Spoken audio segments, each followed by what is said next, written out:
তো আমরা এখন বনখারিতে আছি। তো বনখারির ভিউগুলো খুবই দারুণ। এখানে ওয়াটারফল হচ্ছে, আমি তোমাদেরকে ব্যাকে দেখাই। এখানে ওয়াটারফল হচ্ছে আর ভিউ পয়েন্ট এটা। আরও অনেক ভিউ পয়েন্ট আছে, তো চলো আরও দেখা যাক ভিউ পয়েন্টগুলো। তো চলো।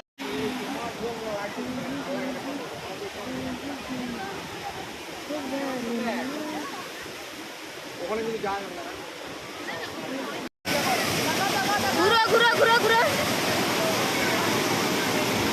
লাইট পড়ে গেছে, কেমন কালো লাগছে।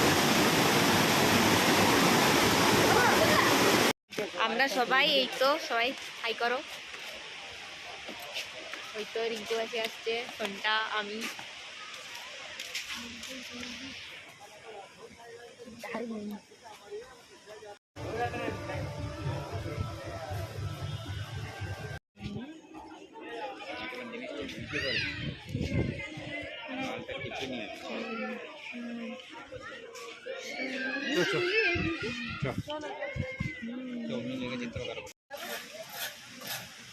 বাবাকে নিলেও ভালো লাগতো। তো আমাদের এখানে সব স্পট দেখা হয়ে গেল, আমরা এবার যাব। তো চলো।